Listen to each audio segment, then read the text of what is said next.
Oh,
the tease. Let the bass drop. Oh, the tease is real. How's it going, guys? Welcome to Showboys.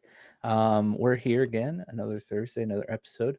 It's a good one. We're kind of returning to our roots, kind of, maybe a little.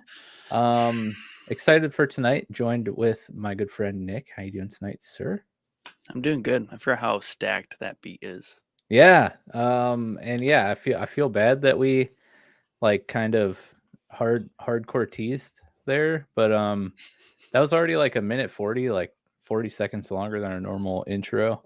Oh, I didn't even notice. You'll get the full effect if after the episode. I just put the whole track there. That of course was the Mandalorian theme remix by our friend SJT, which I will throw his links in the episode description after the fact because I forgot while I was setting up the episode, but we'll just gloss over that. But yeah, man, talking about the Mandalorian, Jordan would be proud tonight.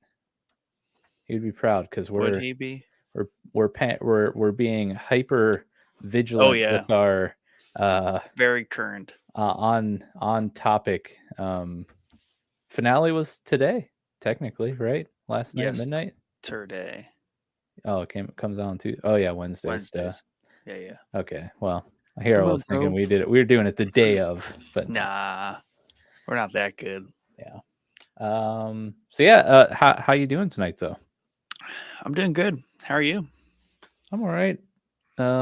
Between March Madness and then last week, I feel like I haven't been on an episode in a long time.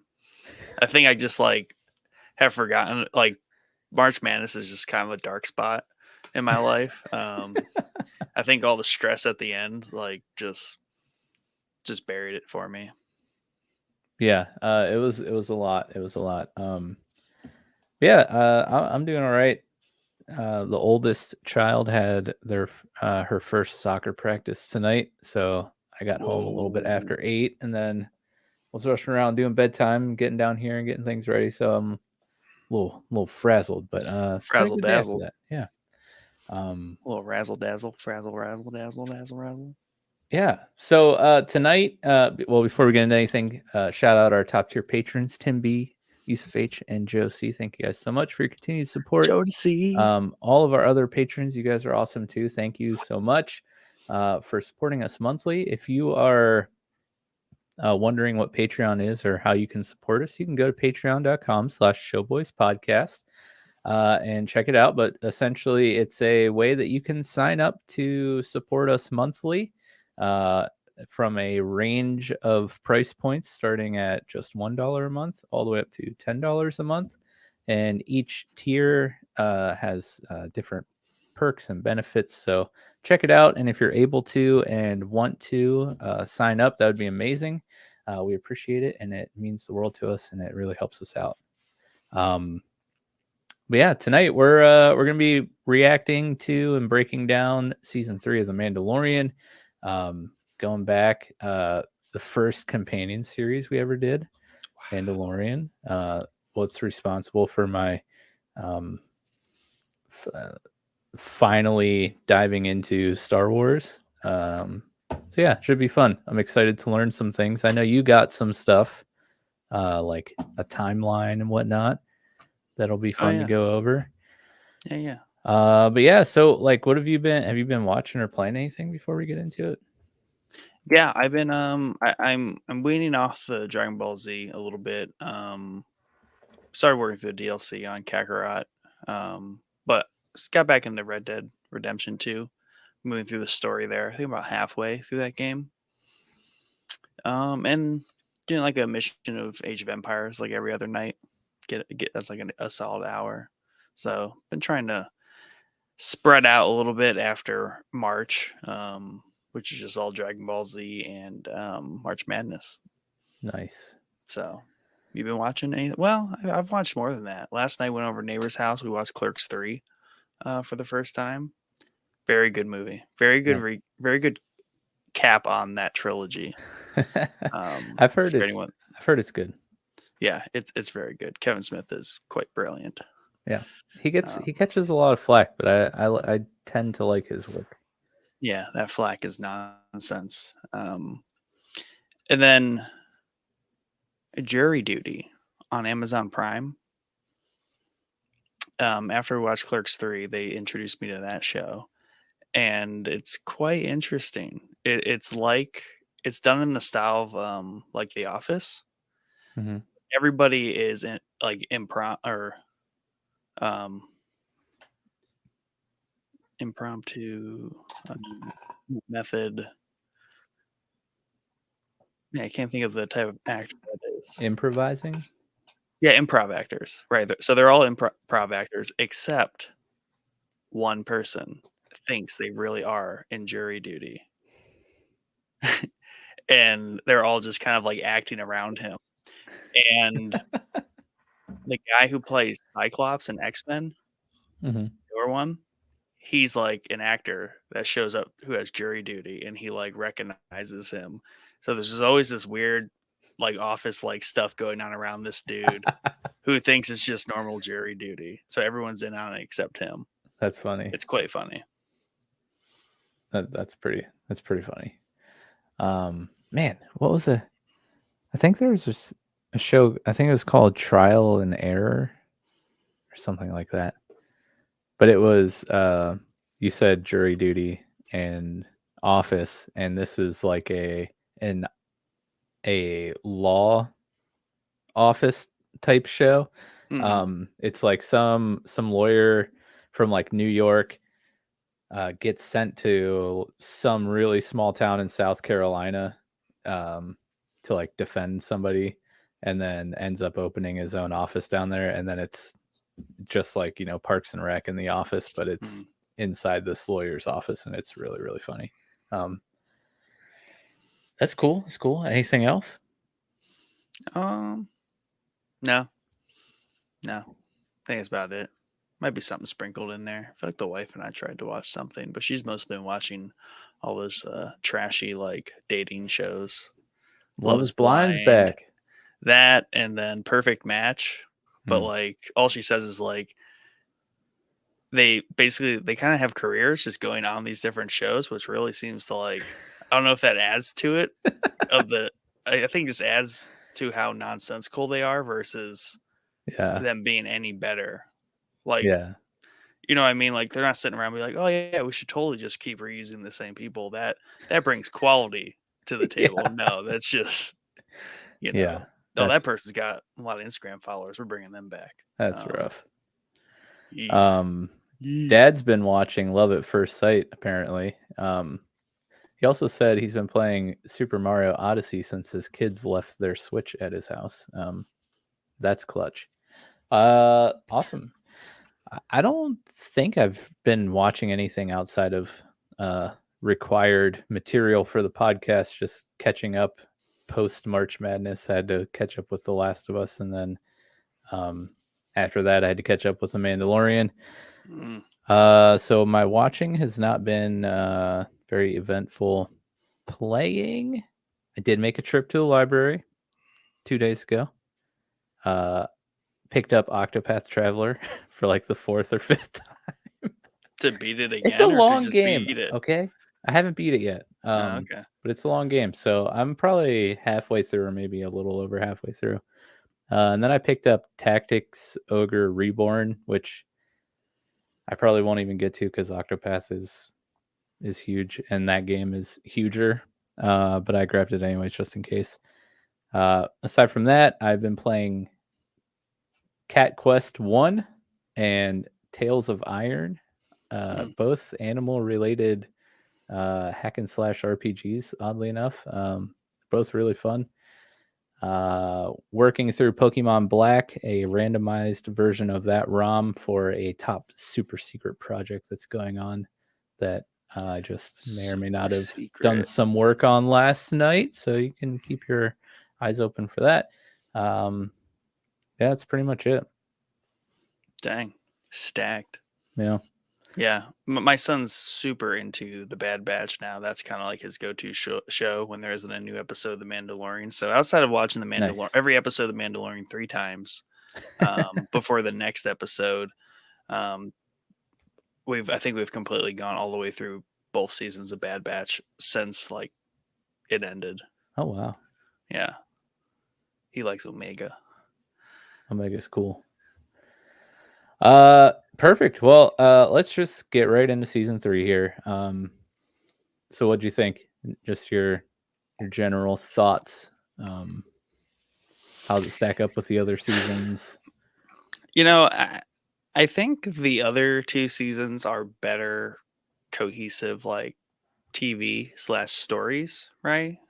But in this season definitely had its ups and downs, but it really had to go through all that to kind of like reinvent itself into like what the culmination, at least these first 3 seasons, like needed to pan out to be. Because the finale really felt like the last season. Like there could be no more Mando seasons, and all the loose ends are kind of tied up.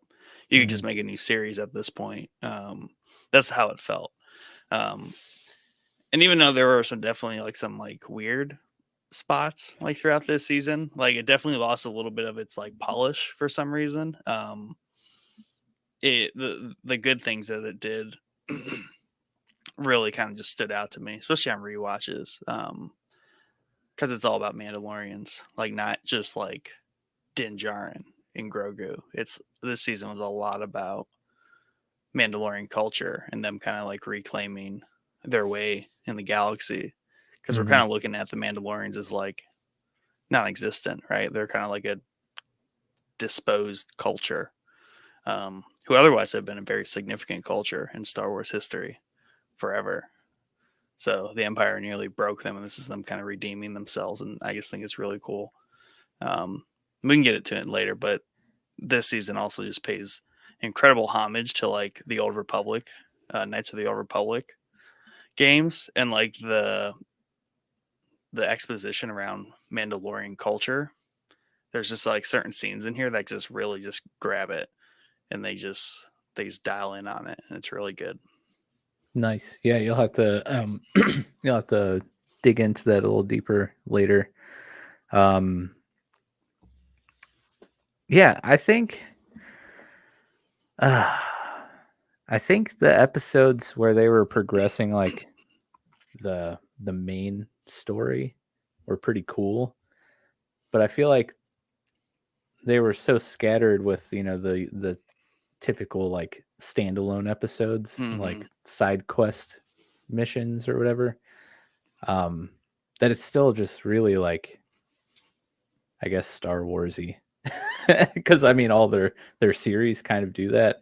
Yeah. Rebels being like the most straightforward, but even that still has its Yeah. bouncing around. But that's just a Star Wars thing. But I liked. I did like some of the side quests. I thought the last few episodes where they really like honed in on the main point were super cool. And yeah, I don't know. I'm excited to see where it goes next. I mean, I think dialogue and like character writing suffered in this season, but set pieces and action were just like over the top. Like they were awesome. Like you have you have movie quality like fighter sequences, multiple of them in this. So like episode 2, sorry, the Attack of the Clones, the movie episode 2. I was gonna make a joke that like you were talking about the movie instead of the No, I am talking about the movie. but you're actually talking about the movie. So like, you know, each movie kind of has like one set piece like that. You know, it's Obi-Wan versus Jango Fett in like the asteroid field. Obviously episode 1 has it at the end. Episode 3, it's kind of like the opener. But like this season, I was like super impressed because like Din spouts off with the pirates kind of briefly in a fighter sequence because they love showing off that N1 starfighter of his, that hot rod. Yeah. But Bo-Katan, like when her castle got destroyed in that episode and they're running from the TIE fighters, like that's a huge set piece. And that's part of the episode that is mostly on Coruscant with the like rehabilitating Imperials, right? Mm-hmm. So that gets lost in there. But like the first 10 minutes of that episode is just straight action sequence of like fighters. And that is really good. And then you get that again with like the pirate fleet. It happens like 4 times in this season, and that's just like really awesome to me. On top of all the Mandalorian like combat at scale, not just like a few Mandalorians. Like to me, they went really, really on brand in terms of like Mandalorian warfare, and they made it a point to really show it off. Yeah, there were a lot of Mandalorian monster hunter scenes. There was the big Mandalorian versus Stormtroopalorians there at the end. But yeah, there was a lot of action now, like reflecting back, a lot of like not just like action, but like big scale action. Yes, action at scale, and that's what's really impressive about this. Even when you're talking about like Navarro with the pirate Corsair overhead, like that was just awesome. Just like there. it really in the way they show it moving like over the city, like it really puts it in scale. And you don't see that often in Star Wars. You see it in Rogue One when like the Imperial Star Destroyer is over Jeddah, right? And you kind of get a little bit of that scale, but mostly they're in space a lot of the times. Yeah, that was wild, like seeing them look up and then just like the huge shadow darkening, like yeah, and they don't do it once. They double down on that and they pull in like the Imperial light cruiser with the you know, the Mythosaur Mando logo on the bottom. Yeah. You know, I just want to see the outtake of just like all the Mandalorians with spray cans, like putting that on the bottom of the like who put that there? Like we need more paint. That's the blood of their enemies. Oh wow, that'd be a lot of. But like every time I was very impressed by like an action set piece that was like still TV at scale, but they did it so much that it was very movie scale, like set pieces. And they didn't just do them once; they did like each one twice. Whether it's the fighter sequences, they did like 4 of those. The ships, they technically did 3 of those if you count the Corsair, the light cruiser on Navarro, and then also the light cruiser over Mandalore, like crashing in. Yeah. So we were just absolutely blessed with very scaled set pieces. That to me makes up for any like lack on dialogue. Like basically this took like a few pages from the prequel trilogy, right? Like all look, beauty. The writing, you know, stand his course and gets everywhere. Like, you know, passable lines we can forget. Yeah. So this timeline, like what do you got here? What's important to know? So it's something that I'm looking forward to having an explanation on, because the way Star Wars properties jump around through the official timeline of the Star Wars franchise can be hard to keep track of. Yeah, and I'll pull it up. And this is from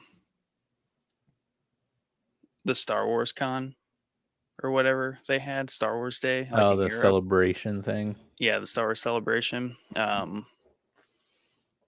share my screen.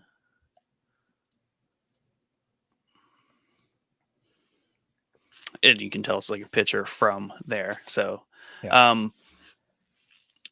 And this comes with like the news of like the 3 new movies that are not a trilogy, but I feel like they have the potential to become trilogies. They're just not like overplaying their hands there. Mm-hmm. But so obviously we are in the New Republic era, which is the third from the last.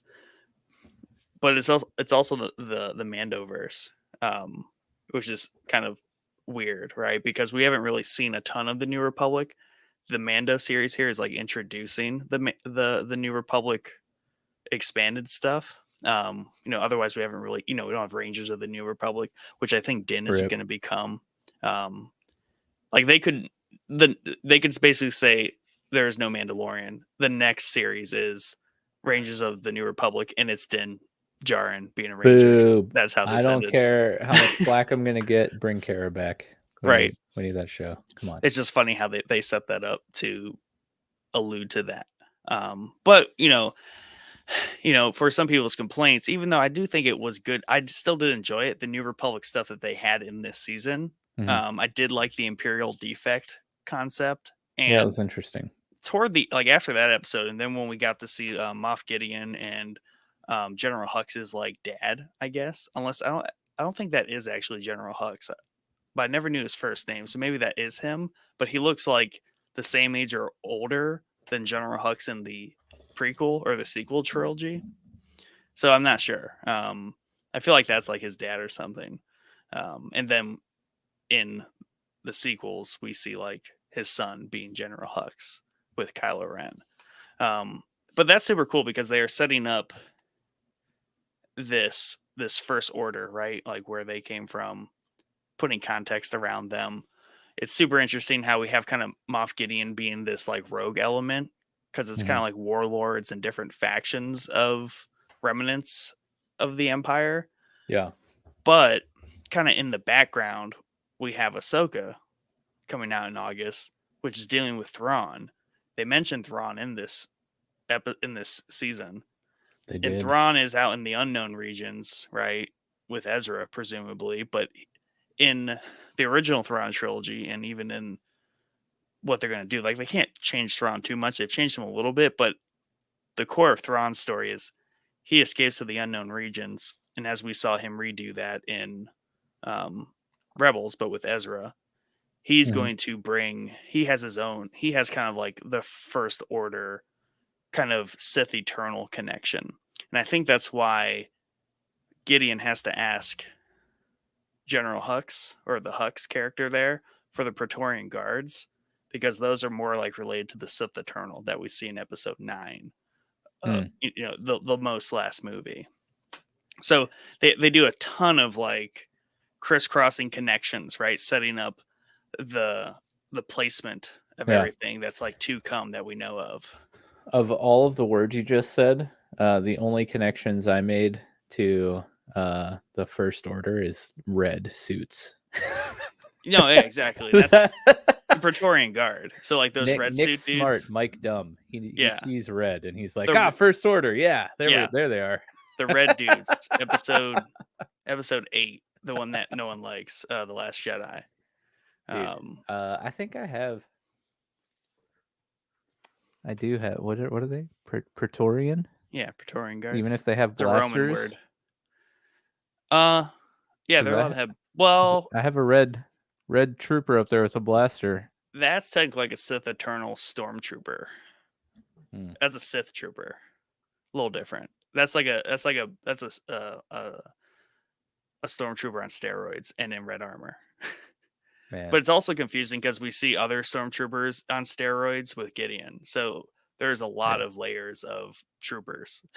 Yeah, too many. I think so far my favorite are the Troopalorians, and I'm gonna trademark that. The troop. Well, so the cool thing about the Troopalorians, that's a good term, is so they're all they're white like stormtroopers, but they Wow, have the whole dude. Really? Beskar Mandalorian thing going, right? Hmm. OG George Lucas in like the first movie, he had this idea that there would be regular stormtroopers and then there would be like elite stormtroopers. But the costume that they came up for the elite stormtroopers was so like expensive to make. He wanted like hundreds of them, but they Mm. didn't have the budget to do that. So that's how we got Boba Fett, because they could only make one. They made one that was the white prototype of Boba Ah, Fett, and that's how we got Boba Fett. nice. So they pay homage to that by actually deploying hundreds of these like super commando, what'd you call them? Troopalorians. Troopalorians. Yeah. Yes. Stormlorians. Gideon's just come every time he comes. He has a cool new like army with him. Last season he had what were they called? Dark troopers. The Dark Troopers. That's right. And the Dark Troopers had a slapping little theme in the show. Oh yeah. Holy that crap. thing that cranked. Yeah, so their theme and Bo-Katan's theme are like the coolest ones in this. So if we bring this back up, so for the Mandalorian, would you say we're like in the middle of the Age of the Rebellion and the New Republic age, or are we more just in the very start of the New Republic age? We are like probably right in the middle of the New Republic. The middle of the New Republic? Yeah, because the New Republic has been around for a handful of years at this point. And we still have more of the New Republic to see before the First Order kind of like fully comes out of the unknown regions. And then we're not really talking about Ahsoka, but we are because we're all super excited about it. Yeah. Is that like kind of like side by side with where we are at the moment, or a little bit further into the future, or? It's tough to say because the First Order card we have here is definitely the sequel trilogy, right? Mm-hmm. So I think the New Republic it thoroughly covers Ahsoka, but I can't say if like Ahsoka is going to end closer to. Well, no, because Filoni's movie is going to cap the Mandoverse, which I think is going to cap the New Republic era, and then right at the end of Filoni's movie will be the start of the First Order era. So you can basically think of the New Republic token here as Mandoverse. Everything that like Filoni's been working on, because technically Filoni, even though he's involved in Clone Wars, but his real kind of like child project is Ahsoka, but Age of the Rebellion into the New Republic. That's kind of like Filoni's like strong spot when it comes to storytelling. Yeah, that does seem to be his wheelhouse. Yeah. Since we have this up, Dad says Ahsoka shows set around 12 ABY in the Star Wars timeline. Yeah. What does ABY mean? I'm probably just being murdered in the comments. No, you're fine. That's after the Battle of Yavin, which is the battle at the end of Episode 6. Duh. Yeah, how did I forget? Sorry. Return of the Jedi. The third original movie. But yeah, while we have the timeline up and we're, this is from the Star Wars Celebration Day. It's been a couple weeks at least now. Yeah. They announced, of course, we got some details on Ahsoka and some other shows and stuff, and then the 3 movie announcements. What announcements kind of stood out to you, and where do they fall within the timeline here? So the biggest ones for me were the movie announcements because those were the real big surprises for everyone. And I think Filoni's is going to be a standalone, unless that becomes a Thrawn trilogy, which could be really rowdy. Because I think Ahsoka is going to end with like the coming of Thrawn from out of hiding, and that could set up like a Thrawn trilogy of movies. But I don't think they're going to show their hands quite like that. They're just saying there's 3 new movies being made. So Filoni's got one, which is going to cap the New Republic era. I forget who has the Jedi Order one, but that will be around Rey. That is Charmin Abaid Chinoy. Probably butchered that. Mm-hmm. But that'll be about Rey rebuilding the Jedi Order, the new Jedi Order, after the First Order. So that's interesting. That could become a trilogy in its own, or maybe they're sticking to like one-off movies. And then the other movie is, I believe, The High Republic, if not Dawn of the Jedi. I forget which one that dealt with, but I knew that one was very Jedi centric. That might be Dawn of the Jedi, like all the way back. That's like 20,000 years ago. Yeah, I really want to see some High Republic stuff.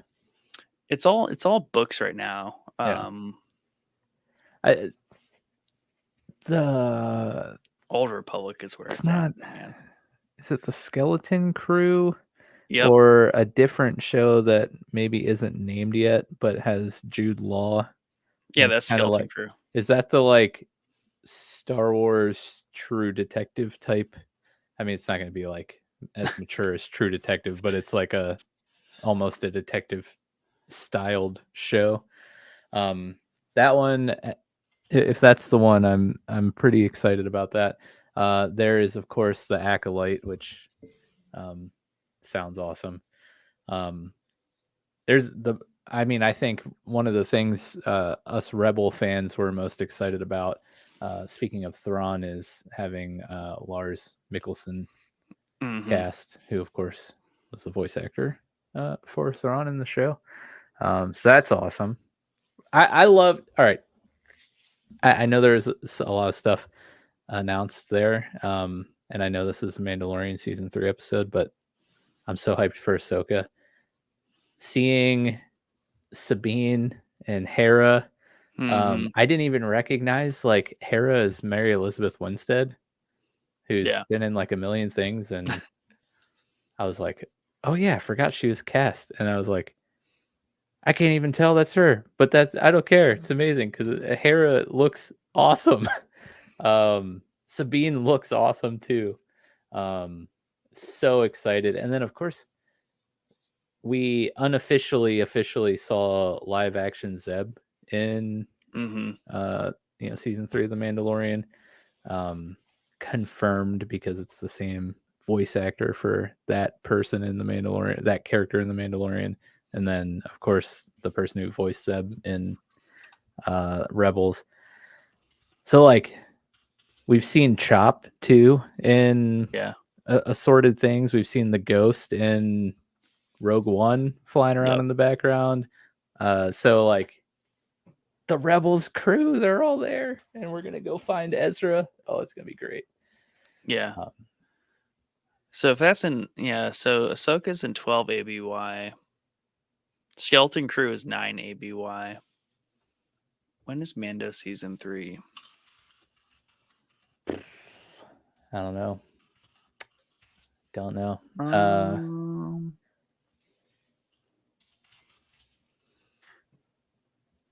Where should we put year? 11 ABY. So interesting. So Ahsoka's the year after what we just saw in Mando, which will be interesting. Boba Fett's still out there. We never saw Boba Fett in season 3 here. So when Ahsoka's playing, we have both Mando and Boba and Bo-Katan and all of our favorite live action that we've seen so far, just on the table, right? Yeah. So that'll be interesting. All right, I know Boba Fett's not a real person, but if he was, he probably would be pretty pissed that half of his season was really just Mando Mandalorian 2.5. season 2.5, and then like he didn't even get like a cameo in season 3 of Mandalorian. I heard an interesting rumor, I guess, or probably just like weird speculation. It depends on what corner of the fandom it came from, but the basically what I heard was the reason that happened, and then there was because originally Grogu was not supposed to be in season 3 of Mando, and he was actually supposed to stay with Luke. So they threw that into Boba to get him back into season 3, Grogu, right? To kind of like shoehorn him back into the season 3 because Kathleen Kennedy wanted like the fanfare because you can't not have Grogu. He's too much of a draw, right? Get out of here, Grogu. Get out of here, But Kathleen. that's what I heard. That's just like a rumor. That someone could have completely made up that theory, but it semi checks out. Because part of it is like Grogu played a very background role through this whole season. He was not central. He was just really a prop this whole time. Yeah. He helped in a few times, but like he was not like central to any part of the story arc because it makes sense because this story arc of season 3 is really all about Mandalorians, and you could take Grogu out of it and it kind of have a similar punch. But it was very cool seeing Daddy Din raise Yeah. Grogu. What if his parents consent? Oh yeah. So yeah, other exciting announcements. Andor season 2 is coming August 2024, which is still a while away. There's the creators of the Acolyte say it's Frozen meets Kill Bill, so we'll see what the heck that means. Whoa. I did not hear that. Yeah. They talked about Skeleton Crew, of course. We're getting a second season of Tales of the Jedi. Very fun. Bad Batch gets its third and final season announced. Bad Batch is so good. Visions Volume 2 is coming. That's unrelated to the timeline. Lando Calrissian series is definitely still happening. Yes. Taika Waititi is still working away at his Star Wars film that I've lost all confidence in with comments he made about like, I'm just gonna just do whatever I want. Essentially paraphrasing. But speaking of him, he voices a character in season 3 here. Oh, does he? Yeah, IG-11. Oh. At the end when he has a few more lines to actually say because he's actually like the police. Yeah. Robot now in Navarro. That's all. That's pretty. He does do quite a bit of voice work here and there. And yeah, that pretty much seems to be the main gist there.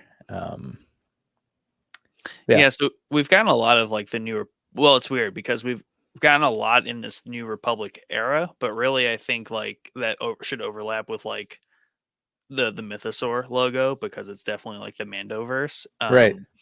But it is kind of cool. Like, I don't know how long they're going to draw things out.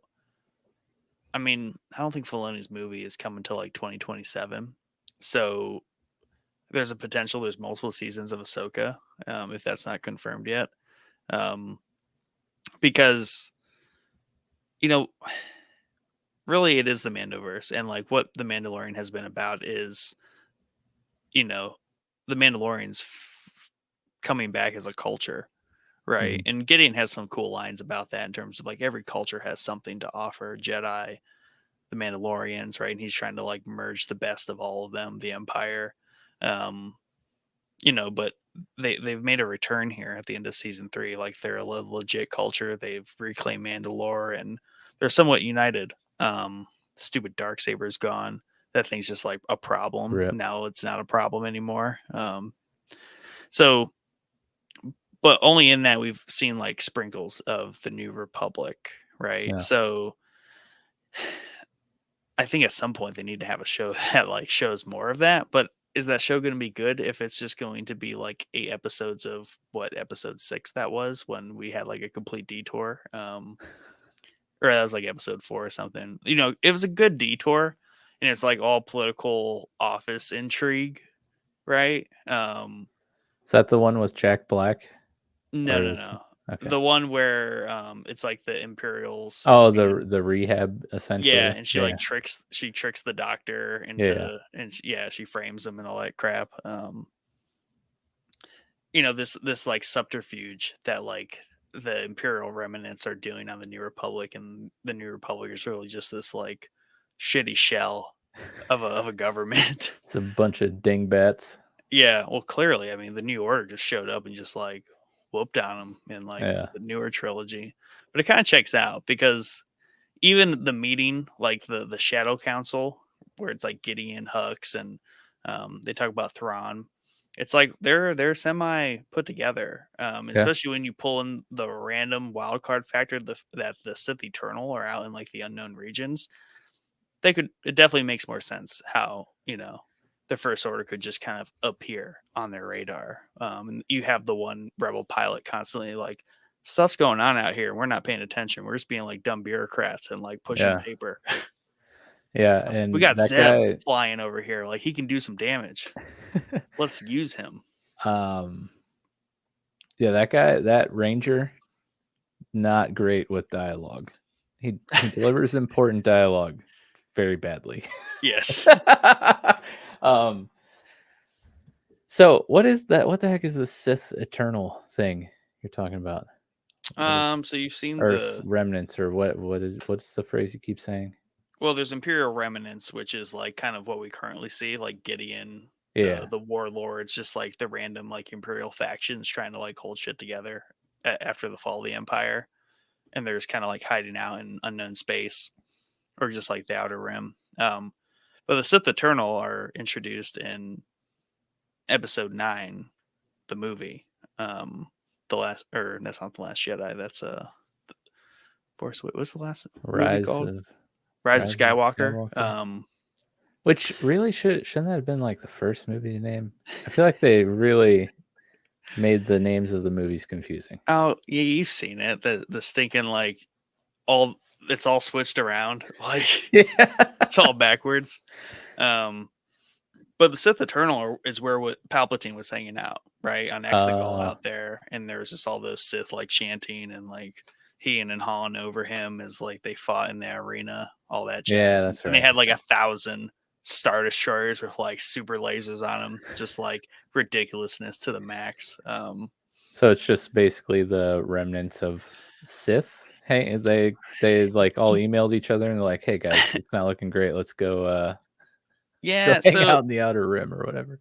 so it gets like kind of like really convoluted. And they kind of have to like the retro fit all that, but like the Sith Eternal are basically like you can maybe relate them to like a very ancient faction of Sith, like even from like the old Republic, right? They've been out in like the unknown regions of space for like thousands of years, just doing their thing. Mm. And as Palpatine came to power throughout the prequel trilogy, he was very invested in like learning more about the galaxy and like what was out there. So like he had knowledge of them being out there. So um it's probably in like some comic books or like some books somewhere, but like Mm.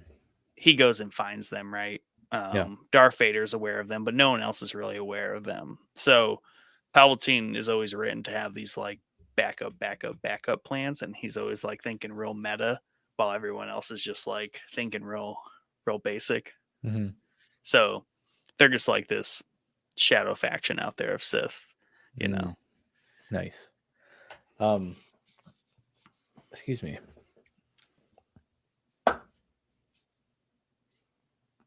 Yeah. Oh, Dad has a comment that I was going to bring up. So he says he read somewhere that Grogu and Anakin were born the same year. So yeah, so people have been doing the math, and if Grogu was 50 in the first season of Mandalorian, that basically puts him the same age as Anakin would be if he was still alive. So the cool thing about that is that Anakin was born of the Force, which has later been written that Palpatine or his master created these beings through like intensive meditation with the Force, and like they basically kind of like divinely created Anakin. So like that's kind of like where Anakin came from, you know, kind of like the whole Jesus thing, just the Mother Mary, just like having a baby, no Yeah. father. That's Anakin. Well, the same him being the same age, Grogu being the same age as Anakin, kind of says that like they're a dyad. They are like they are there to balance out the Force. So there was a good one, but it was Grogu, and ages a lot slower. So very fresh, very fresh theory there, but someone put the math there. That would be Makes it interesting. interesting.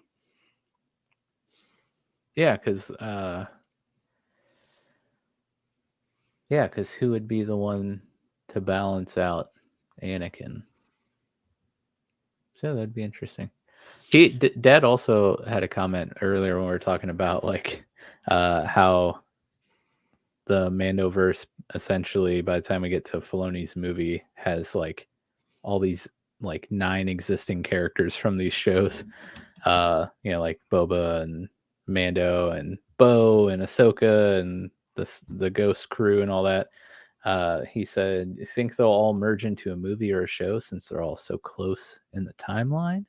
Maybe in Filoni's movie they'll just be like, "Whoa, what's up, guys? We're all hanging out now." I don't know. What do you think, Nick? Let's see here. Force Awaken year, Star Wars. What year? 34 ABY. So if it's like 12 ABY with Ahsoka, Boba's old as dirt. Din is like 30s. Ahsoka's like in her 40s. So they should technically still be alive, right? In the pre sequel trilogy, right? So 7, 8, and 9, but they're not in those movies at all, right? So either they are B tier to like the Skywalker saga, right? Ahsoka is very much a B tier, even though like we love these characters, they are B tier to like Mhm. the Skywalker main trilogies. So either that's why they're not in them, or they all die before then. So I don't know. There's a lot. Like that's only like 20 years, right? 25 years between where we're currently at with like Mando and like Ahsoka. Mhm. And it's not to say that they're not going to cover another 5 years, right? So it's going to close the gap with The Force Awakens. So that's where it's just going to be a constant like, we killing people off here. Like, where's Bo-Katan and all the Mandalorians if they survive to um The Force Awakens episode 7? Like they weren't at the battle of anything in those movies. Yeah. It was all like the resistance, and the new Republic or whatever is like just crappy, and they got nuked by Starkiller Base and blew Oh, up all 9 planets in the Hazian system. It's just like a disaster. So it's like they're doing all this really good work to like put a nice foundation building to everything that trilogy has, but it's like, oh, but it's so good, like you're gonna run out of time here to like write them out or yeah. finish their stories. Yeah. You saying the New Republic, it just immediately took me to that scene in Scott Pilgrim vs. the World when he tells Scott he can't bring girlfriends to band practice, not like, old girlfriends, new girlfriends, or his new girlfriend. The Anyways. new Republic. Oh Pew gosh. pew. I love that movie.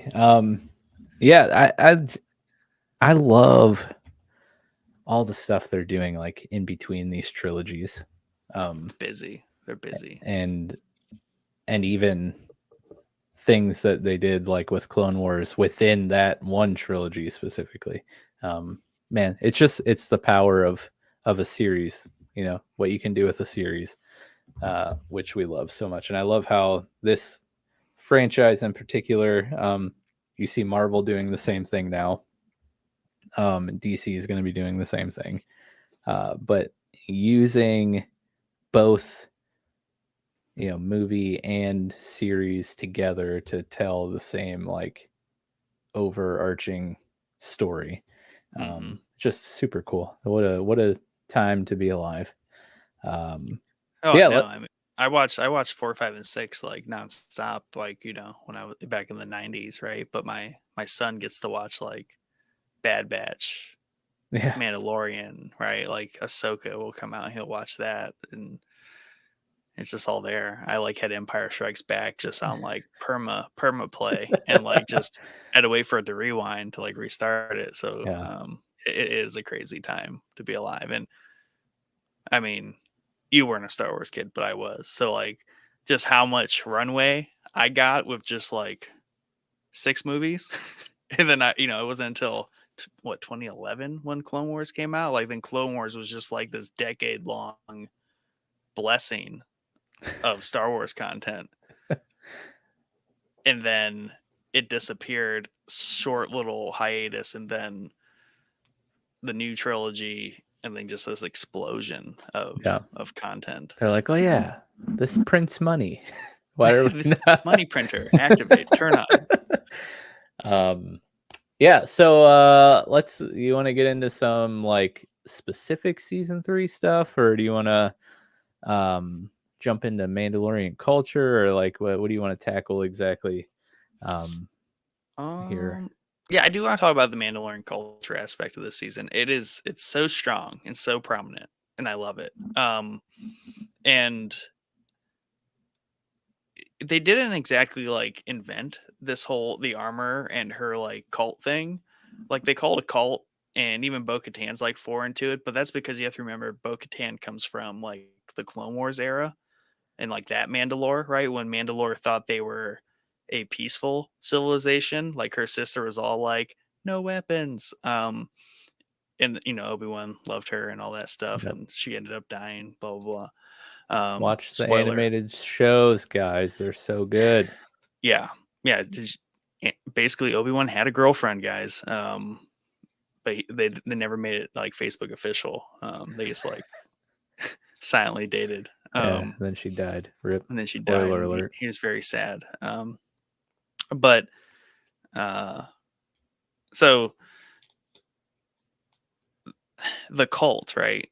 I think it just going back to just Bo's sister and that, like essentially Bo was in a cult kind of At the time, because Death they're Watch, like extremist. yes, Death Watch was an extremist group, and they're a very old group. But the thing with Death Watch is they always followed the old way. So it's very akin to like very orthodox in their religion. If you're to call the Mandalorians a religion, they're like weapons are my religion. You can't like disarm me. Like it's part of my culture.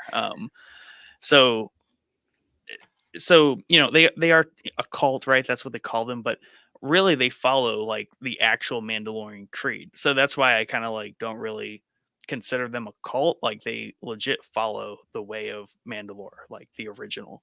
And the old Republic, Knights of the Old Republic video games, there are areas, parts of the story where you are on that planet of Concordia, right? Where they said they hung out in this, so that was like a Mhm. nice little Easter egg.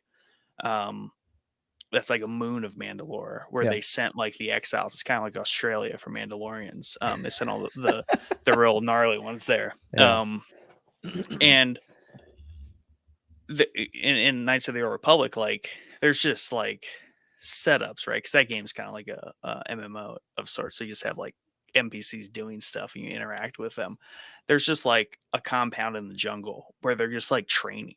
And it's just Mandalorian NPCs beating on each other. And it's that beach scene. So like I know the beach scene, like some people thought it looked like really bad, like whether it was like the Mando gear that they're wearing, like it didn't look polished, or they're shooting into the lake and they're just like beating up on each other. It made me feel like exactly what Knights of the Old Republic, a game that everyone loves, like that's what it channeled for me. And that's like what they captured in those scenes. Like they're just a bunch of goons that like that just practice weapons and fighting all the time. So of course they're just gonna stand around the beach and beat on each other and shoot the lake. Like that's just what they Yeah. do. I just love It's it their thing. when Mandalorians engage in hand-to-hand combat with each other and punch each other in the head. It's like, they're wearing Beskar helmets, you idiots. The headbutts. Yeah. But that's the other thing is like they did a really and you see it in Clone Wars, right? So like especially season 7 when they invade Mandalore with Ahsoka and there's all that fighting, but they do it in live action in this, which is really cool to see. Like they've really well pulled off like Mandalorian combat because they're talking jetpacks, swords, blasters, and like a lot of melee with their little vibro blades. Just like fighting like very viciously. Like at times I'm like, should my 3-year-old be watching this? I don't know. They have armor. It's it's that kind of class. Yeah, They you have don't armor. see There's like no blood. blood They're or fine. anything. Yeah, it's okay. It's a A little lot of the violent. kill stabs are Yeah, the off kill screen. stabs. Yeah, they got. I mean, some of the more recent episodes, they were pretty like when Paz gets the whole like vibro staff to like the neck. I'm like, oh, that's an execution right there. Like Yeah. you don't see that every day in Star Wars. I was like, dang. Can we just pour one out for that guy? What a dude. What a champ, man. I had some issues with like how that was all set up, like why they would shoot the blast door. Everyone complained about that, like just the arbitrary just shooting the clearly sealed blast door for just no reason. Why Grogu did not use the Force to like help Din through the door. He just has that like face, like he's just extra sad. No. No. He's too busy saying no. He's like me when I play games with the keyboard, like my hands drift and I can't find the right key. So he's like, "Where's the no button?" He's just spinning around in circles in the background, like the occasional jump. Yeah. Oh gosh. But no, that was all really cool, and to me, they just really well just reset up Mandalorian culture. They even explore like the goofiness with the Darksaber. The stupid technicality of like Din was like, oh, but she like recovered me. I lost it. Blah blah blah. Like yeah, she beat the man who beat me. I was like, oh, that's kind of cool. But also like I'm like, this Darksaber is getting dumb. Like it means nothing. It's gone now, so it's gone. And to answer your question, why Mech Gideon is part robot is he's a Dark Trooper armor and he's wearing it. Which is interesting because Dark Troopers, how'd that go?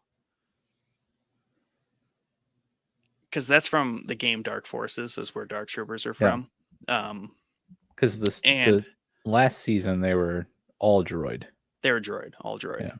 Yeah. And they even explained in that season, like they originally were people, but the problem with that is there was humans and they're weak. So he just made them fully mechanized.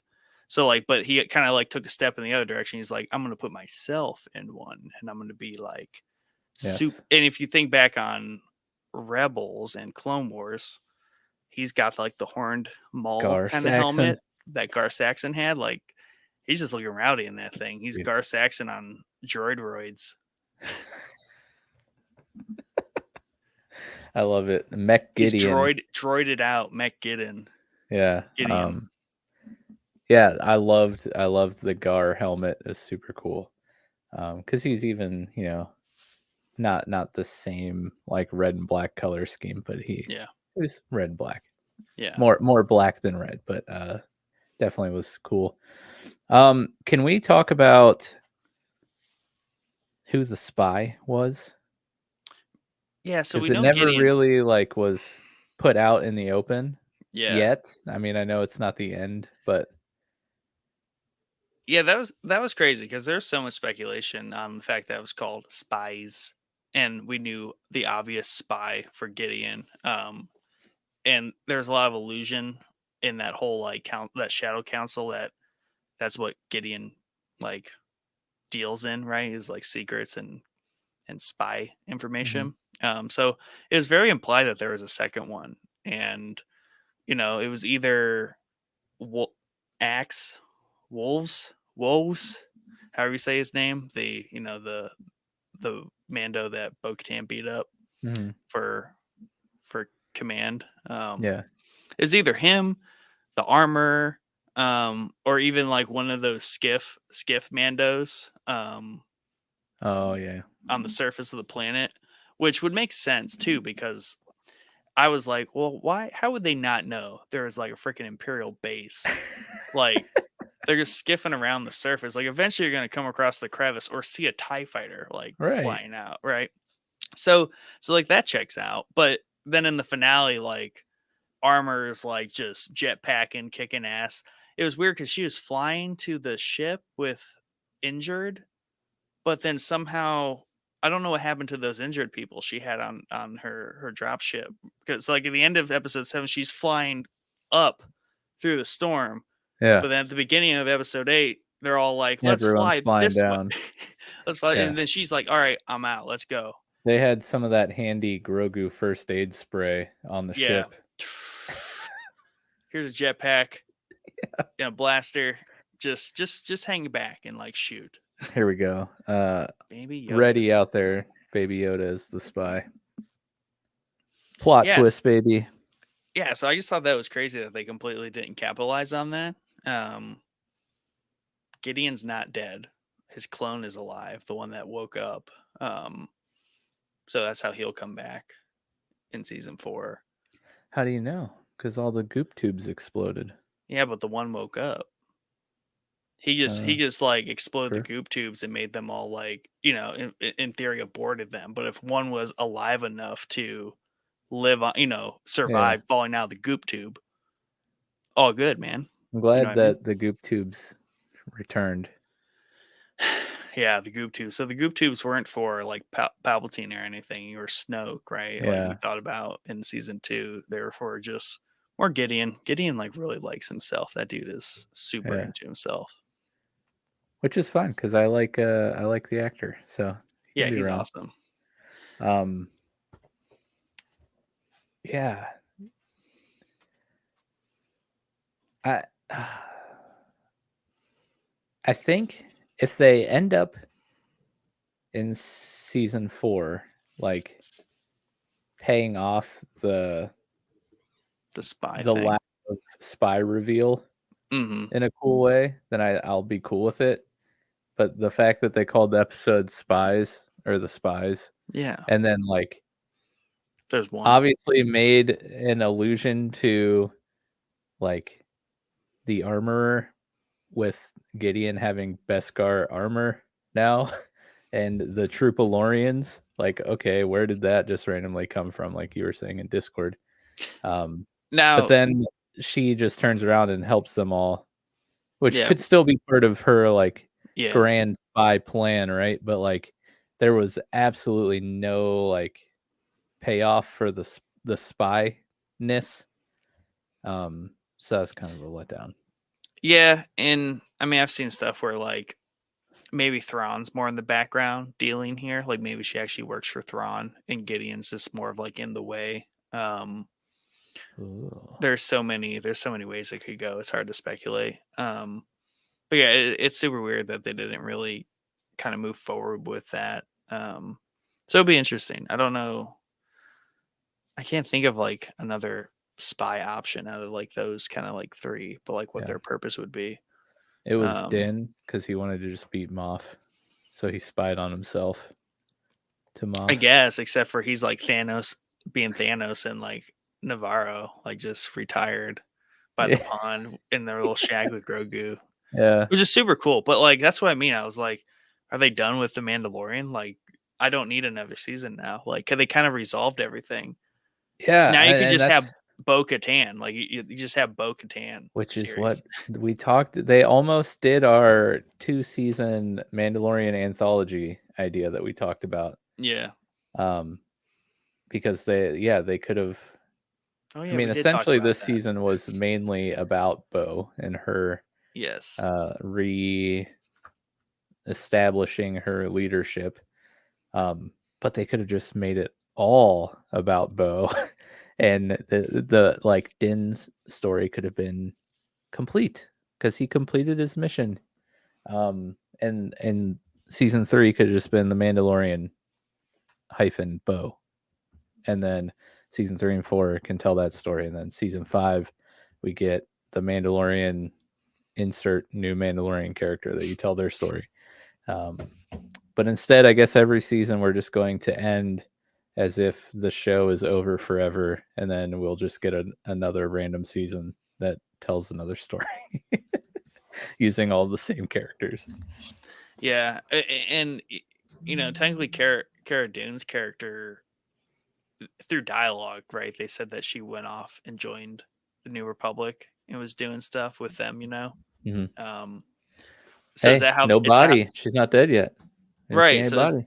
is that how they write out Din? Like now he just works for the New Republic. No reason to have a show about him anymore, right? So like they retired him. He's doing bounties for the New Republic. Yeah. No more show. I mean, hey, I don't want to jinx it, but Well, the fact that right before the world canceled Cara Dune, the last thing that we saw her was having a conversation about New Republic work with that guy. Yep. So Pedro, stay off social media, bro. Don't say anything reckless. we don't need you to get canceled next. And this whole bit hashtag bring Cara Dune back. Yeah. And Disney was like, whatever the story is that they were trying to pay him a voice actor salary, I think is hilarious. Like, that's probably true because Disney is known for like underpaying people. Yeah. Or But just I mean, also he literally is a voice actor. Right. But that's the thing. It's like who got in here for free? Oh, that Cho guy that's on Rogan from time to time. He's like homeless, but he's like rich. You know what I'm talking about? Jimmy Cho, is that his name?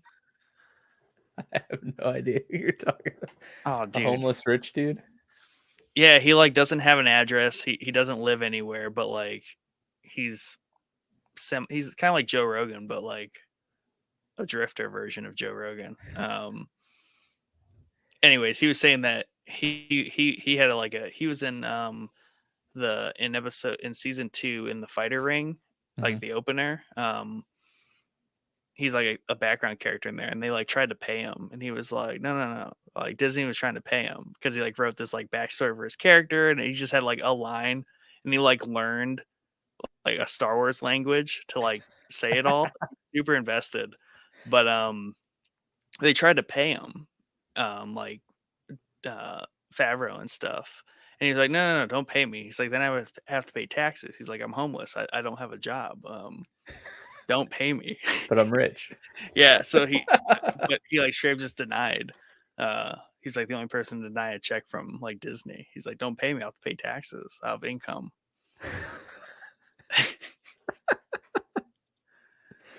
Interesting guy. Jimmy.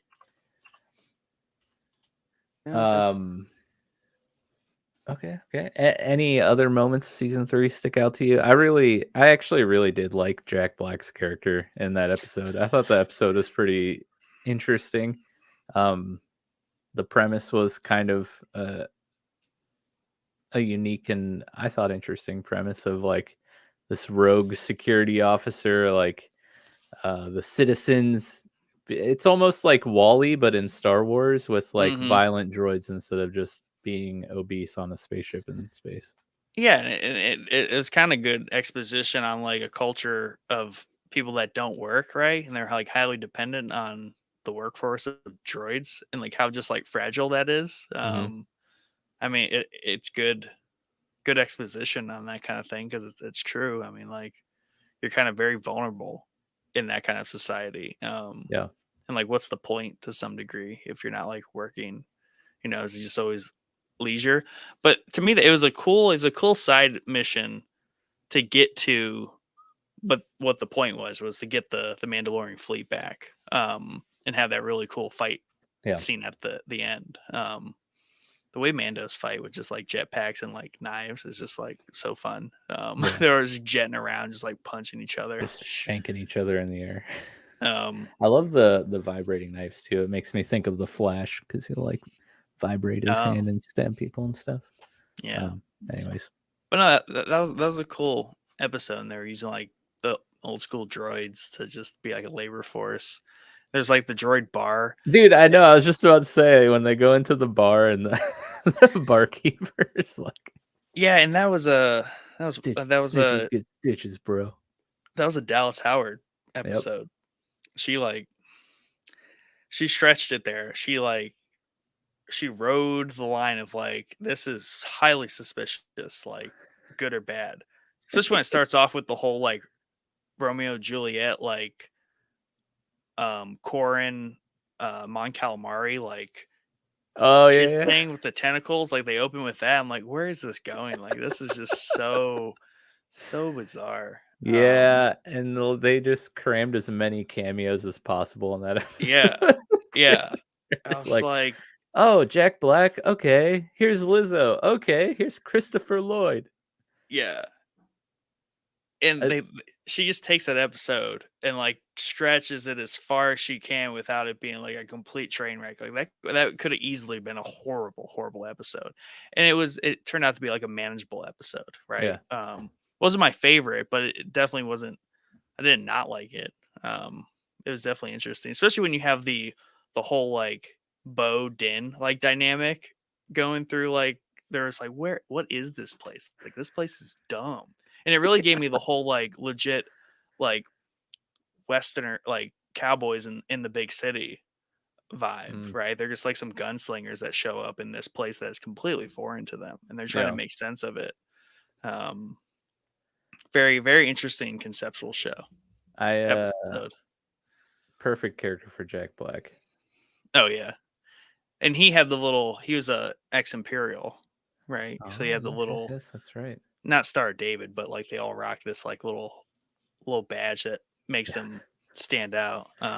Which I think is interesting. I'm like, so if you're an ex-imperial, you're allowed to rehab, You and still have to wear that scarlet letter but just you of gotta, shame.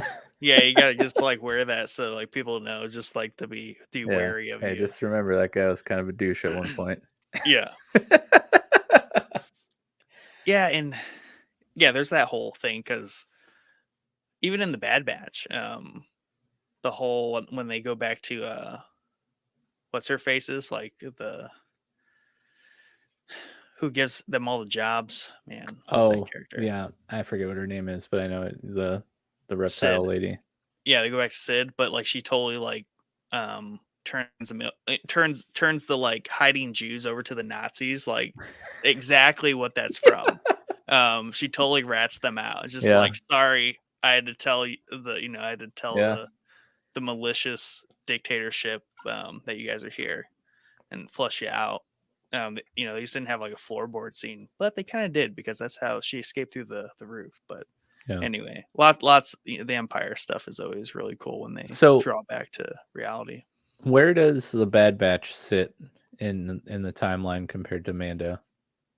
So the Bad Batch is the reign of the Empire, beginning of the reign of the Empire. So it's like right after the fall of the Jedi, Okay. and then reign of the Empire. Okay. So So completely, we're pretty far. yeah, that's completely disconnected from all that because technically the Bad Batch is before Andor. Oh, yes, yes. The Bad Batch is like early conditions of Andor, where like in Andor everyone's getting fed up with the crap. In Bad Batch, they're like, this is kind of crappy. They're like, this isn't looking good. And it's also cool that they had like that also mirroring Shadow Council thing Mhm. in the penultimate episode of the Bad Batch, where they have all like the head Imperial honchos like plotting. Yep. But they have the exact same scene in Mando. So they had some very cool mirroring themes between these two Right. almost simultaneous seasons. And even though we didn't have goop tubes in Bad Batch, that we got the Canamoans? Canamoans? Close enough. What are I they? say Kaminoans, but they say it differently. Kaminoans is, I think. Who obviously clones, duh. But they're like, that crazy mad scientist guys interrogating the head Mhm. lady there. So yeah, I really liked we're not really talking about the Bad Batch, but I really liked what they did at the end there with him and that whole plot line. I think well, it also that helps reinforce like everything Gideon's doing with the cloning stuff, because it's kind of like a black box. It's like, okay, the Kaminoans just kind of like disappeared. The Empire like snuffed them out. But what they did was they snuffed them out, but like took all their cloning science, right? Because the Empire wanted complete control over it. They didn't want some private enterprise like the Kaminoans having like the corner on cloning in the galaxy. The Empire wanted it for themselves. Did they lose some like tech along the way? Like they had to rebuild some of that knowledge base? Yes, but they're greedy and they're like, we need sole control over this. So sucks to be you, Kaminoans. We're just gonna nuke your city because that's like what we do all the time. Yeah, dude. Just get out of here. So we end. Din is on Navarro with Chilling. Grief, just hanging out on his own little cabin, I believe he called it. Way set out there. Bo is with the other Mandalorians on Mandalore, igniting the Great Forge, which was pretty cool. I like the way the flames burn there. It's pretty rad. Moff Gideon is dead, but not really, because clones and plot and Beskar armor and whatever. He's gonna be alive. Back to that. So the armorer had mentioned in I think season 2, maybe even this season, but she had made note to someone that like even she can't perfectly craft Beskar armor, right? Because when she made Bo's new pauldron, right, with the mythosaur on it, she was like, "You're gonna, she's like, I'll make you a new one, but it's not gonna have like the tech upgrades in it. So it's just gonna be like straight raw, pure Beskar, no like tech in it." So like, in between that and the dialogue she says in a previous season, where like even she can't forge like the best, and even seeing like what she forges for like the covert, right? Like they're kind of like scruffy looking. And that's why I don't mind them not looking like completely polished, because like they're just kind of making do. Technically, not all of them are wearing Beskar because Beskar is rare to them. So some of them are just wearing like regular Durasteel stuff. So for some of them to look dingy, like their costumes, it checks out. But Gideon's dudes are like top tier Beskar forging. So that could be a reason why it's not the armor. There's someone else that's better than her forging this crap for Gideon. Or they learned it from someone or somehow. But that was a bit of evidence that I had found in terms of why it wouldn't be her. Unless she's holding out and she's forging like the good stuff for Gideon. Can we talk about why people think it's the armor? Back in, was it the first or second? First season. It must be the second season, right? First season. Is it the first season? When she's down in like the sewers or whatever, and the town kind of gets invaded by, because Din pisses off the Empire, and the covert comes out to help them. When they come out to help them, the Empire knows they're there, and then the Empire flushes them out and kills a bunch of them. She is suspiciously just like hanging out down the sewers when Din gets there, and just like, shit went bad, you better go, more are coming. I'm like, you're just gonna hang out here, like you're toast. But she's just alive, right? She's moved on. So it's like that is suspicious, one, that she survived, that was there, and more were coming, more stormtroopers are coming, and she was completely cool with like hanging out there. It's the classic like the snitch, right? Like conveniently it's like, oh yeah, save yourself, I'll do my own thing, just go away. And then they show up and like, I've done my goodwill. There's that. She has the horns on her helmet. Imperial, like Gar Saxon, right? He rocked the horns. That's associated with Darth Maul, because those Mandos like started rocking the horns, but eventually it became like an Imperial loyalist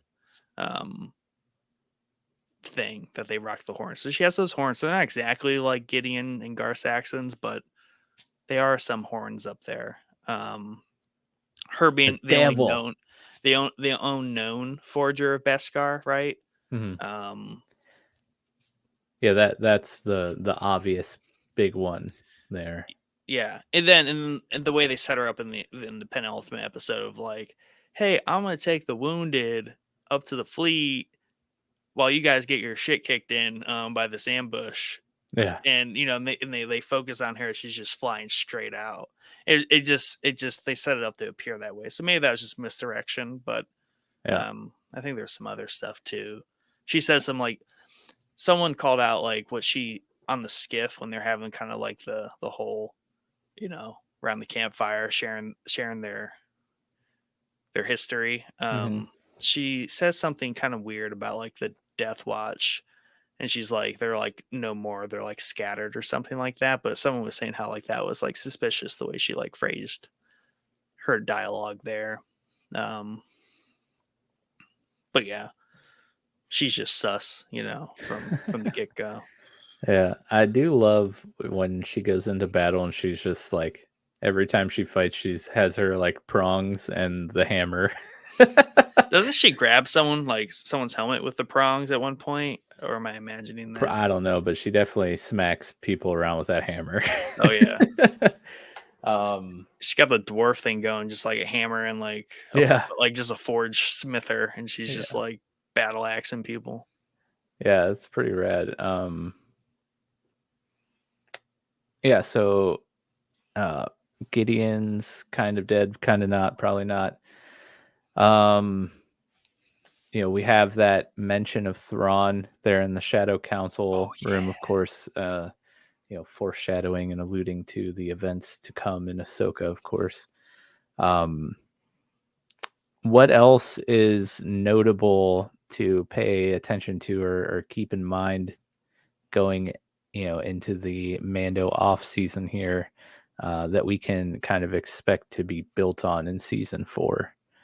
Um, Um, I mean, so while it did feel like very conclusive, right, compared to the other two seasons, where it definitely felt like they were like putting a nice little cap on everything, there still is, Mando's on Mandalore. That's always going to be a thing. The New Republic, there's a thread there. Remember when they found the shuttle and they were like, "Oh, there's Beskar like lodged mhm. like to me that's like a setup to like blame the Mandalorians for Gideon's escape." So are they trying to pit the New Republic thinking the Mandalorians are a threat? Because they got a fleet, they just retook their home world. Like, to the New Republic, they might be a threat. And also, the Mandalorians have a long history of fighting with everybody. Like in the Old Republic, which is now Legends, anyways. But there's the New Republic, or there's just the Republic. There was the Sith Empire, and then there's the Mandalorians. Like they legit at one point stood as like a third major faction in the galaxy. Um, so they're not going to be like, oh yeah, we'll just sign up to be in the New Republic. So they could be setting them up to be in conflict with the New Republic at some point. Um, Obviously, the Mythosaur is still down there, lurking in the waters. That's true. We saw it twice. Yeah, and I like to think at first I was like, oh, it like something pulled him down, like Din when he fell into the waters. But like, did he just slip? Like, how did he make it from where he was standing to like the literal bottom, past the like otherwise Beskar very, is very heavy. but heavier than Bo could fly in her Beskar through the water? You know what I mean? Like he was Mhm. just magically all the way down there. Yeah. And the Mythosaur was just like not caring. So I was like, how did what was that? Like, did he slip? Like, did something drag him down there? Did the Mythosaur drag him down there? I don't know. Yeah. That was weird. But yeah, there's all that. Um, I like the Ronin Grogu art. I think that's really cool Oh because yeah. that's how the Darksaber got created. Was there was a Jedi Mandalorian turned Jedi, turned back to Mandalorian, made the Darksaber. So that was like a super scary thing, and like the Old Republic was because the Mandalorians and the Jedi are like sworn enemies, like way back in the past. So like, Mhm. if there was one that was both a Force user and a Mandalorian, like that's pretty rowdy. That's pretty. And they're kind of setting Grogu up to be that in some sense. So, and it was cool to see when like Din basically has like a pet, like Force user pet. So like Din gets like assisted Force support actions where it's like Force stop this thing from hitting me. Like Yeah, yeah. he's a Mandalorian with a Force assist support class around him. Um, which also was a super awesome sequence when it was Din fighting those like super commandos and going through the episode Phantom Menace, right, with Qui-Gon and Darth Maul. Like that's what that was the different layers of the ray shields opening. Oh yeah. But just I thought that was really cool. I don't know what it reminded me of, but like Din slowly going from no weapons to gathering weapons through each stage, and then he's just got like the shield and the vibro staff, and it just shows like how good he is with weapons. And Mandalorians are in general just like, even though they have the heaviest armor ever, they're like ninjas. At least Din is. It's all that beach training. Yeah, but that was a really cool sequence, I think. And it was interesting. Gideon and like a bunch of those super commandos, they had like purge trooper gear from like Fallen Order. Mm. All the vibro staffs and basically anti Jedi lightsaber gear. So I thought that was cool because Gideon just kind of has been gathering like the coolest weapons and gear from everyone and like hanging out in this base on Mandalore. Yeah, and then so I don't know if they're gonna do more New Republic stuff, right? And like put some sort of conflict between the Mandalorians and like the New Republic. Navarro, things like that. I would like to think, I don't know, because like, is it still the Mandalorian? Like to me, they should make a new series at this point. I really feel like they ended the Mandalorian. And like Din is now just like a supporting character that shows up places. A Mandalorian now. He's just a Mandalorian. And then there's the Mandalorians. Yeah. Maybe that's it. Next season they just add an S to the end. Yeah, and it's all about Bo and the armor being suspicious of each other and fighting different things. There you go. I don't know. Yeah, it is interesting because, like we've said a couple times now, just like all the main things kind of just got a nice little bow on them, and but they're going to continue because they have to, because it prints money. So why wouldn't they do this? Yeah, it was definitely a 3-season arc for sure, like a bow on it. So like where they choose to go next. I mean, heck, it was a 2-season arc, and then like this started a whole new thing that could have been a 1-season arc. Just come on, guys, the Mandalorian anthology series, just do it. Yeah, you're already essentially doing it, but not in the correct way. Yeah, I just don't know, and it's gonna be hard for it's gonna be hard for them to drop Grogu, drop Din, right? Because their imagery is like pretty iconic at this point when it comes to the Star Wars brand. So it's like, how do you continue to tell the story just with those two in it all the time? Like that's basically what's happening. Because I'm still caught up that the fact that the era we are in is called the New Republic and not like the Mandoverse, because the New Republic is like barely a thing. Like they occasionally mention it, include it, but it's still all about Mandalorians.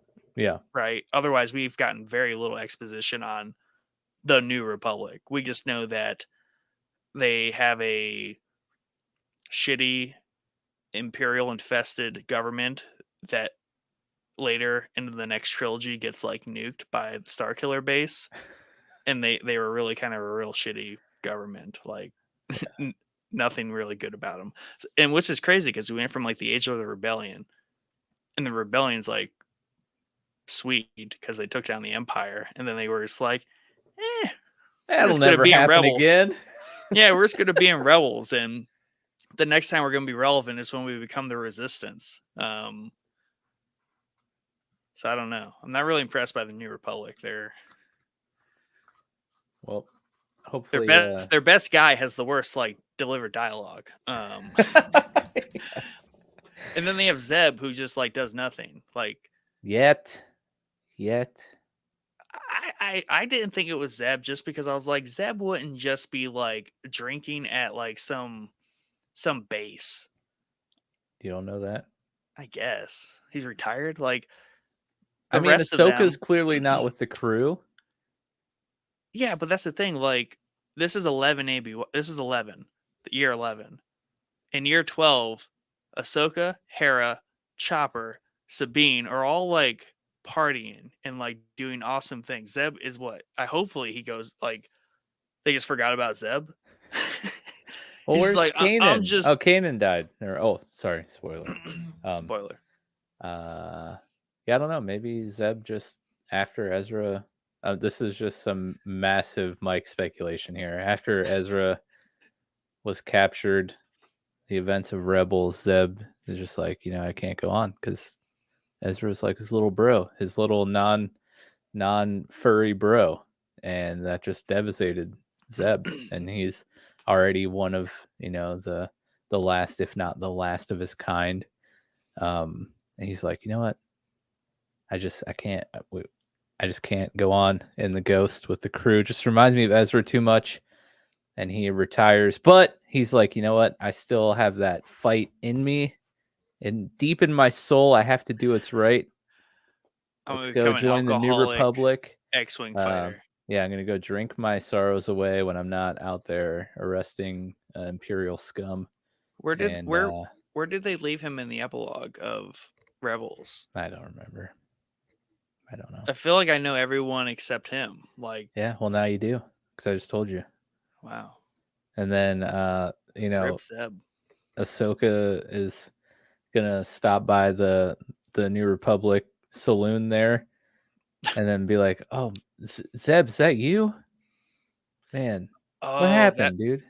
That's gonna be How's it been?" like when they're like, Ahsoka's gonna be like, we've got a mission, and they're gonna like round up the team, but they're like, we can't go without Zeb, and they're gonna like find Zeb.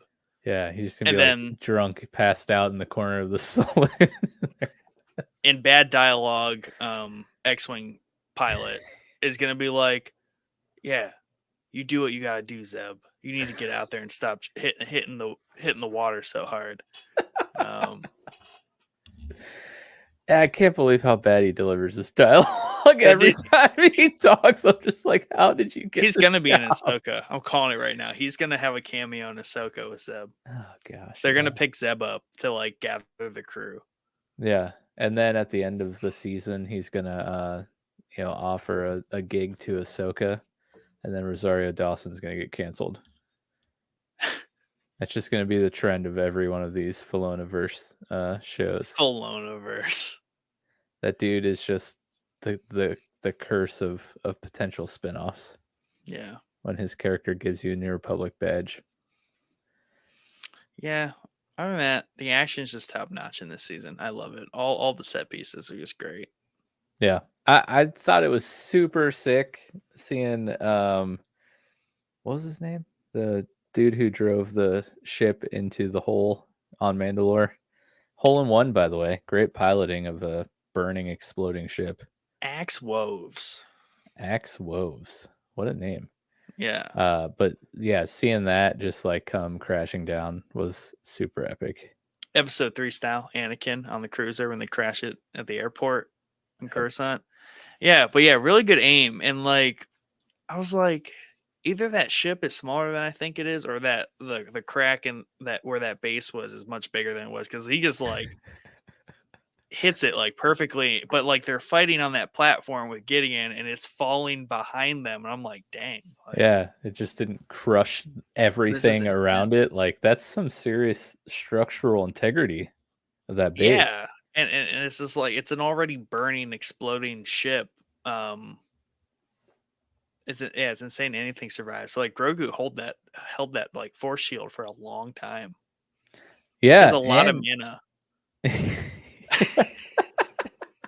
He has a lot of mana. It's that beach training, dude. Yeah, and he's grown up too, because it didn't completely tucker him out. He just fell on his little booty there and took a little seat. Like, whew. Yeah, it's all that beach training. Yeah, all that paintball on the beach. Oh gosh! All right. I like that they sincerely try like the full puppet thing, like they do, but like the way he like moves it like independently, It's so Yeah. funny when you can't have like an actual like person hand like controlling them. Yeah, just Like, watch his little feet, how they like, it doesn't ever make sense how no, it's and just like then it's that even happened with the little, like, freaking, the little what droid the little repair remote people. controlled car droids basically while, Oh, the mouse droids. R5's, like, doing his little dongle thing. Yeah. Like, watch them drive, it's, like, so choppy and, like, sped up and how they turn, it's like, oh.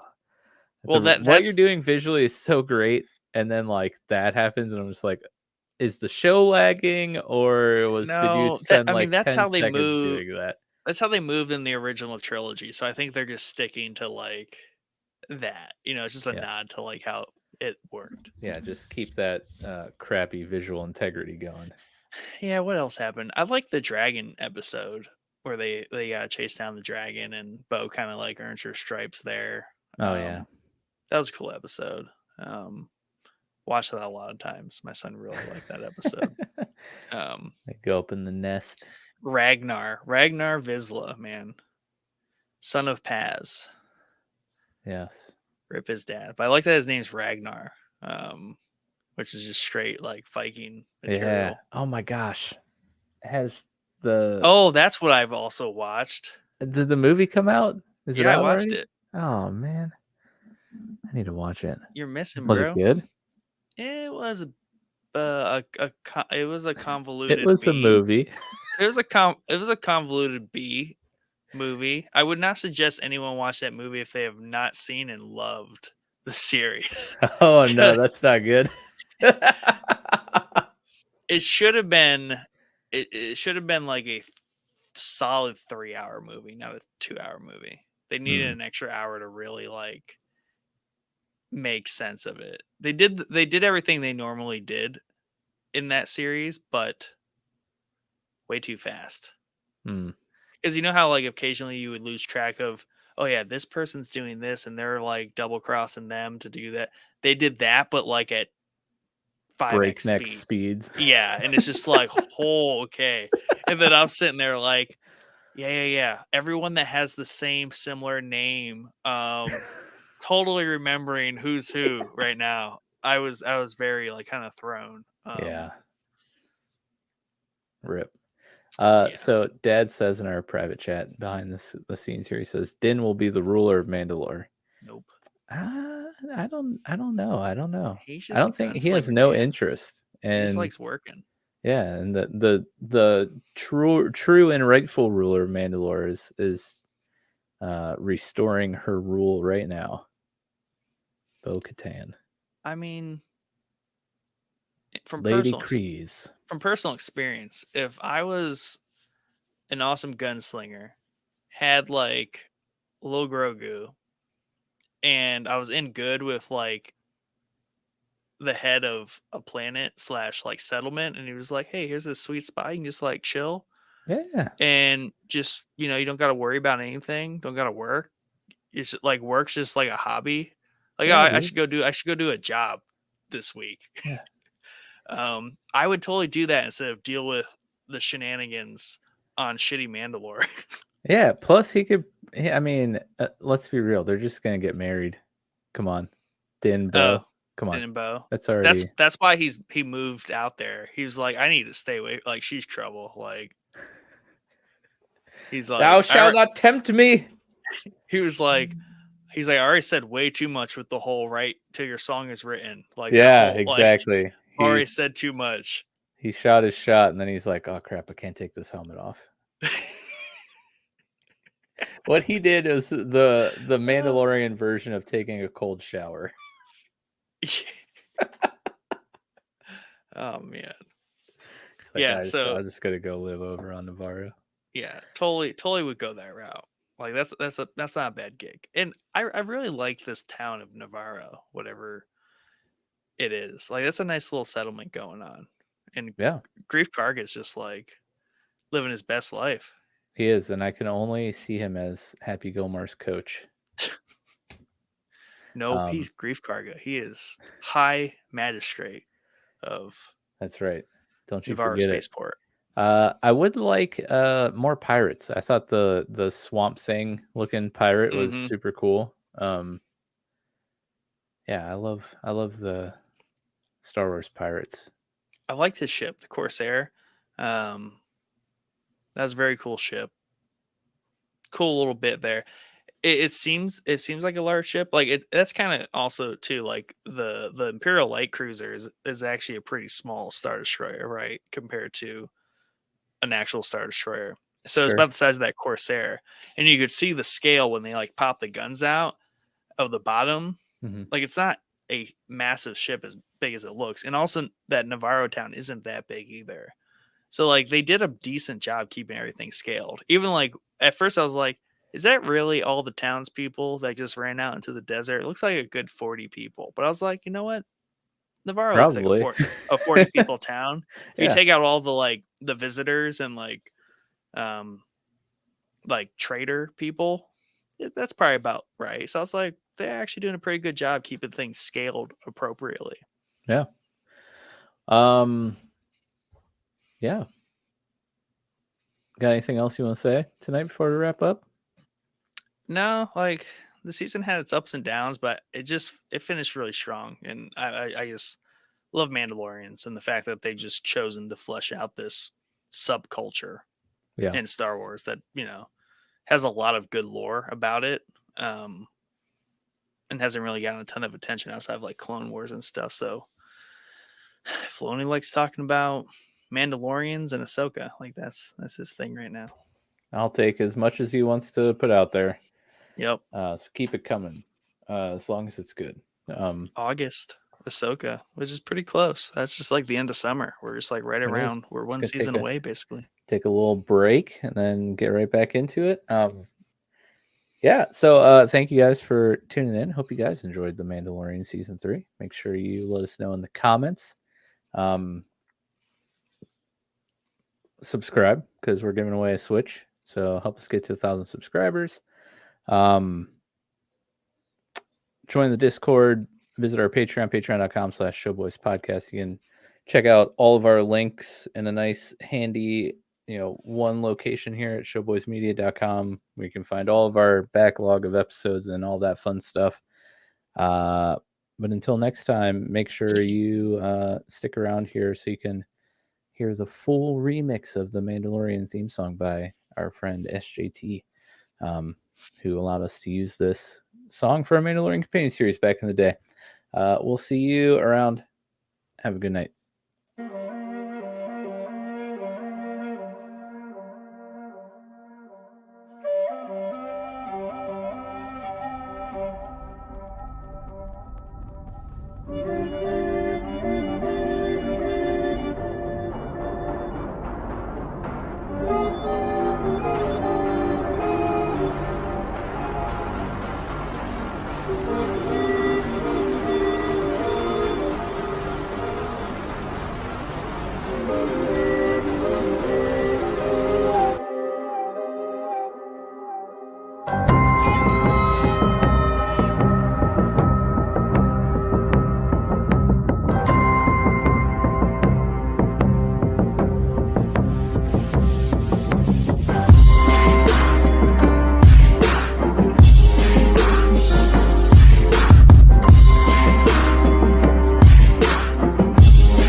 There's this meme where it's like chapter 19 of The Mandalorian runs out of fuel on the jetpack for a day's walking, right? When they're chasing the dragon. Chapter 24 literally flies to space. And then they did the math, how far it would be to fly to space. And there's a wiki that says how long the jetpacks are supposed to last. There's just way too much out there on the internet for this stuff.